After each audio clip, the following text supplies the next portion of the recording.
This list shows how tastes and views have changed over the years, and hopefully for the better. It's frightening to think that some of these shows ran for years and were watched by millions who neither realized nor cared what they were seeing was, at times, totally inappropriate. Generally, swearing, drinking, and smoking have disappeared from our television screens, as well as, to a large degree, sexism and racism. But fresh challenges are starting to emerge, like how to portray family and, realistically, members from the LGBTQ community. I'm Mike with List 25, and here are the 25 classic TV shows people didn't realize are actually inappropriate. And this list is in chronological order. So, 25. Dragnet. This classic LA-based detective police drama took an innovative approach at the time by trying to be realistic in both tone and style. With its gripping scripts based on real-life events and iconic opening credits, making it an instant hit with the viewers. But oddly, every criminal arrested by the hero was always found guilty at trial, without exception. Hardly appropriate that both the police and the courts were being portrayed as infallible, though you have to admit it would be very reassuring if it were true. 24. Fabian of the Yard. This series was about a Scotland Yard detective. It was based on real people and actual events. When first released, this was seen as a groundbreaking police drama, but it hardly appropriately portrayed the hardworking detective in a realistic light. Though he's meant to be knowledgeable and a moral man, he ultimately, on reflection, comes across as a privileged, snug, and sexist kind of man. Being far better suited to the class-driven Britain a century before, the Victorian time, but nevertheless a classic worthy of watching again, as it's a wonderful insight into a world governed by class and manners from a bygone era. 23. Dixon of Dock Green. This quaint and rather old-fashioned police series, even for its time, was about a fatherly and kind uniformed London police officer, who, with just his truncheon, though rarely used, and whistle, went about dispensing justice and wisdom wherever he went. What made it so inappropriate was, though the community policing it tries to portray is an important part of police work, instead comes across in the show as being more than a little far-fetched. Also, the lead character, PC Dixon, unintentionally could be, well, a zombie. As the same character, played by the same actor, was killed off in a film, The Blue Lamp, 5 years before the TV show began, so how could he have been resurrected without any kind of explanation? 22. The Black and White Minstrel Show. This music show consists of men with blackface, seemingly parodying black people singing traditional country and Western songs to almost exclusively white women who were dressed in period costume. Looking back, it was cringeworthy and embarrassingly blatantly racist. But in its heyday, the 1950s through the 70s, this program was one of the highest rated variety shows on British television. Popular and much loved at the time, it also enjoyed a sellout 10-year theatrical run at the London Victoria Palace Theatre. There were also several highly successful international tours, along with a number of hit albums, 3 of which went to number 1 in the music charts. Their popularity finally started to wane, and in 1978, the BBC canceled the show. Surprisingly, more because their form of light entertainment was seen as outdated, rather than for being racist. 21. Doctor Who. This internationally famous science fiction show has had 13 different doctors, and the War Doctor, in the lead role in its nearly 60-year run. But it wasn't until the latest reincarnation in 2018 that the much-beloved time traveler was finally portrayed by a woman. So sadly, it may take another few more years before the show takes its next step and casts a non-white actor or actress in the role. Yeah, this one's a bit of a stretch. 20. On the Buses. What on earth could be wrong with this cheerful and popular 1970s comedy about a randy London bus driver and his equally frisky conductor? Well, the bus driver Stan's behavior towards young women, which he and his friend constantly chased after, was meant to be cheeky and good-humored. But now, it would be seen as very sexist and a little creepy, as Stan was a man in his mid-60s chasing after mini-skirt-wearing girls who were young enough to be his granddaughter. And there's a worrying acceptance on the show that when a woman says no to Stan and his friends' advances, they in fact just need a little persuading. Though it was popular enough at the time for 3 spin-off films to be made as well. 19. Love Thy Neighbor. This British comedy series is about 2 couples, one black, the other white, who live next door to one another. The humor is derived from their constant bickering and racial slurs towards each other. Though the program had noble intentions, and that was to highlight how racial petty people can be towards one another, the result was it blatantly overcompensated to such a degree that the white husband was always the bigot who, no matter what the situation was, the black husband always came away with a certain amount of dignity. So despite it being a groundbreaking series, ultimately, unintentionally, it promoted the radical bias it was hoping to dispel. 18. Ain't Half Hot Mum. Sadly, this series about a British Army group of white entertainers touring India towards the end of World War II did not seem to understand the racial sensitivities of casting a white British actor as an Indian manservant. So, seeing a white man in brownface with an awful stereotypical Indian accent made for a very uncomfortable viewing.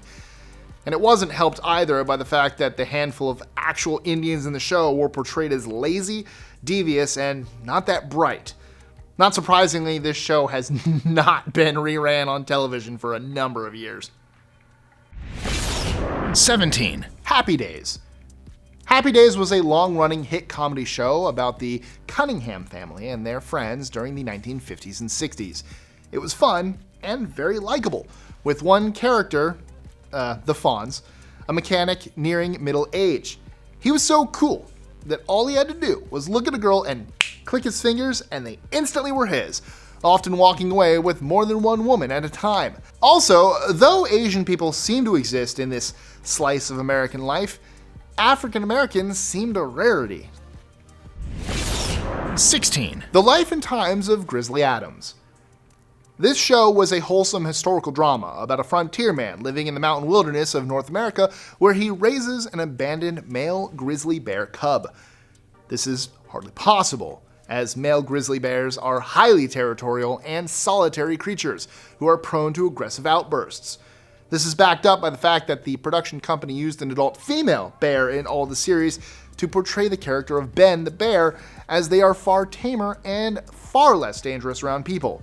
So do not believe this eco-friendly TV series that male grizzlies can be magically tamed by love and attention, or you run the serious risk of being proved wrong and being mauled to death. 15. Mind Your Language. Mind Your Language was a British comedy about a group of foreign adults learning English at a London college at night. It was meant to highlight the supposed hilarious cultural differences of the students involved, as well as the difficulties these students had in learning a new language.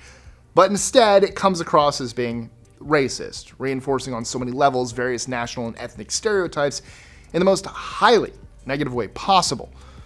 Though, for a number of years it was seen as a comedy classic, it's now seen as so inappropriate that it's unlikely to ever be seen on British television again. 14. Dukes of Hazzard.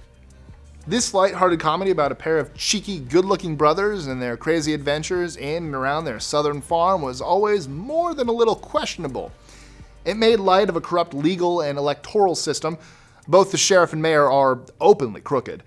The car that the heroes drive around is driven recklessly and often defy the laws of physics, often flying through the air or taking corners at incredibly unbelievable speeds. Made all the more worse as their beloved car, the General Lee, proudly has the old Confederate flag painted on its roof, a symbol of America's historical link with slavery. 13. Cheers. This classic comedy series is set in a Boston bar and was both critically acclaimed and massively popular at the time. Nearly all the action occurs in the bar itself, and though not meant to be over-realistic, it is, on reflection, very inappropriate, as the character's main pastime is drinking. Also, they lead a far too inactive lifestyle, doing virtually no exercise at all. Also, their eating habits are truly atrocious, seemingly surviving on snacks and peanuts, rarely ever eating a proper meal. It's surprising so few of the characters are actually obese or have had heart attacks. Are we not going to touch on the sexism in that show? No, they're eating poorly! 12, The A-Team. It's not necessarily inappropriate because it glamorizes a group of ex-soldiers who are fugitives from the law, but like a lot of American action shows of that era, it has a lot of unrealistic violence, though little physical injuries ever happen to either side. Even though there are regularly massive gun battles, horrendous car crashes, and brutal punch-ups, the only real consequence is the good guys always win in the end. It also makes light of one of the main characters, Murdoch, mental illness, trivializing it and using it constantly to comic effect. 11, The Master. This martial arts series had all the makings of being a classic when it came out in the mid-1980s. It was about a ninja master by Lee Van Cleef and his new apprentice helping the oppressed as they searched for the master's long-lost daughter. The inappropriateness doesn't come from the fact that the lead characters are both white Americans, as that fits into the story. It's the fact that the Ninja Master's stunt double is over 20 years younger than him. What? So it's a little disconcerting that... Keep it going. So it's a little disconcerting that when Lee Van Cleef's character puts on his ninja mask, he becomes suddenly super agile and noticeably taller. In fact, it's both laughable and downright... In fact, it's both totally laughable and downright creepy. You know what else is laughable and downright creepy? This list! Oh my god. Cheers without their carrots! 10, So yeah, new plan. This list is about you just slowly just going into madness. Miami Vice. With their Ray-Ban sunglasses, Rolex wristwatches, designer-style Italian clothes, and having access to fancy boats and fast sports cars all the time, these two Vice officers weren't just cops, but were fashion icons too. How dare they? Though one wonders how on earth they get their well-groomed hair and immaculate clothes to stay so perfect no matter what. Whether it be explosions, gunshot wounds, barroom brawls, or car crashes. So why was this so inappropriate? Well, let me tell you, because a lot of the scripts were based on real-life violent events, and the show, rather shoddily, tackled serious social issues in a very unrealistic and stylish way, which was far too glamorous. 9, Murder, She Wrote. What could in any way be inappropriate about this charming classic series based around an elderly crime writer who is an amateur sleuth who regularly solves murders? Well, this wholesome and charming old lady is like the Grim Reaper of death, as opposed to the Grim Reaper of not death, because for wherever she goes, death surely follows her. Not an episode goes by without someone being killed. Oh, it is called Murder, She Wrote. Sometimes more than just one, that you cannot help but think that this Jessica Fletcher lady somehow has a hand in it all. Because if the city of London had the same murder rate as Jessica's fictitious hometown of Cabot Cove, 14,833 people would be murdered in the British capital every year. In fact, it was just 132 in 2018.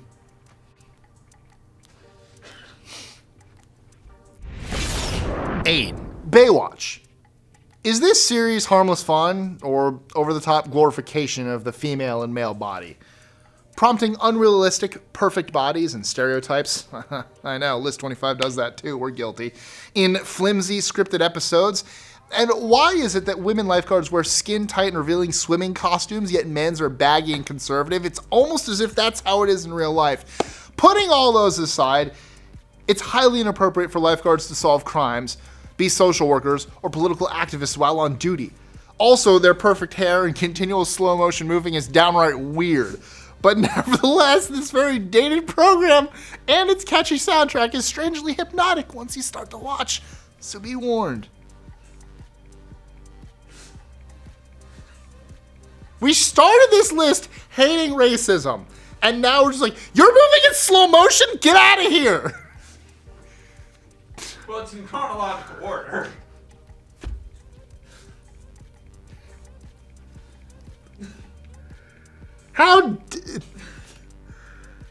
But that's how our bathing suits are anyway. I know this. Women don't wear baggy bathing You're suits. preaching to the choir. What is here. happening? I'm cutting. 7, Hail, honey, I'm home. You probably didn't know the show even existed, as this infamous classic was only shown on television once. It was so poorly received that the remaining 10 episodes have never been seen. The show was universally criticized and condemned as being tasteless, as well as receiving a record number of complaints. This comedy was set just before World War II. It concerned Hitler and his girlfriend's interaction with their Jewish neighbors. It was meant to be a parody. Go figure. But proved to be very unfunny as it trivialized the evil of the Nazis and their oppression. It was so wrong on so many levels. The writer of the show later said that he was aiming to mock classic American sitcoms and anti-Semitism, but he admitted that the show did it in far too clumsy a way. But did they eat poorly in this show? No. Oh, okay. Well, it had that going for it. How were their bathing suits? 6, Mighty Morphin Power Rangers. Though maybe unintentional, it does seem very odd and inappropriate that the original Power Rangers seem to be color-coded by their racial background or gender stereotype. For example, the Yellow Ranger was played by an Asian actress, and the Black Ranger was played by an African-American man, while the White one was played by a white man, and the Pink Power Ranger was a woman, and the Red one, who was the leader of the group, was played by a white male. Also, there were many complaints that the Power Rangers promoted violence, as that's how they virtually always resolved a conflict or dispute. Now hold on, the theme song very clearly says they know to never use their weapons except for defense. That's true. Also, I guess screw Billy, right? He's blue. Because he's a nerd. Yeah, blue is the nerdiest color. Yeah. Got him. 5, Midsummer's Murders. This long-running and much-enjoyed detective show painted the modern-day British countryside to look like a picturesque postcard, with cottages and populated with wonderfully eccentric characters, though admittedly with a lot of murder.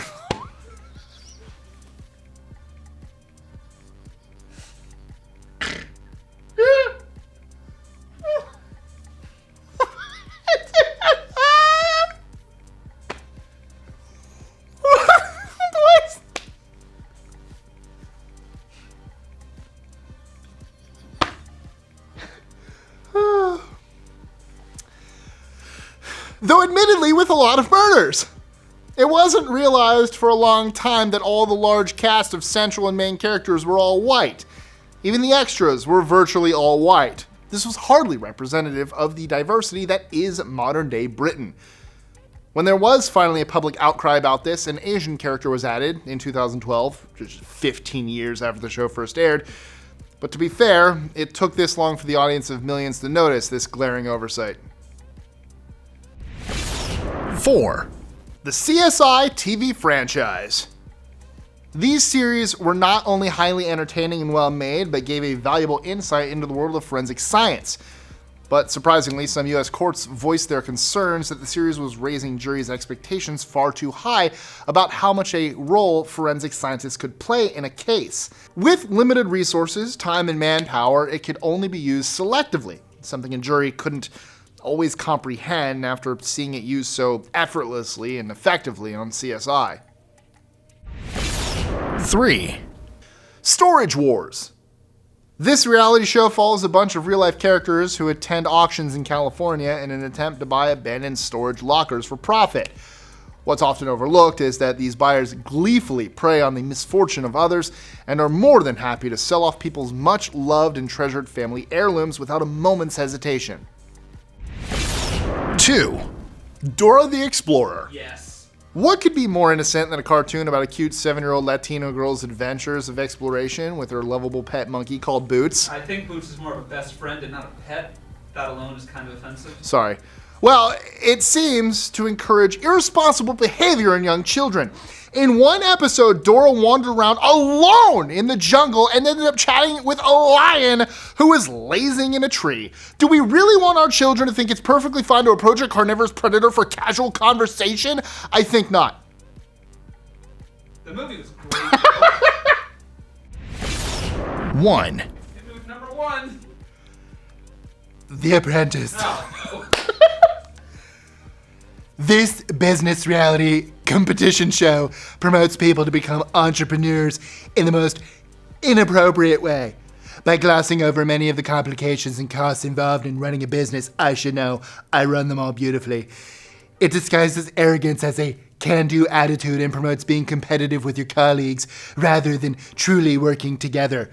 Nevertheless, it's hugely entertaining. Just don't believe it's teaching good business practices. It's so successful that the format has 24 different international versions, but we all know which one is the best one.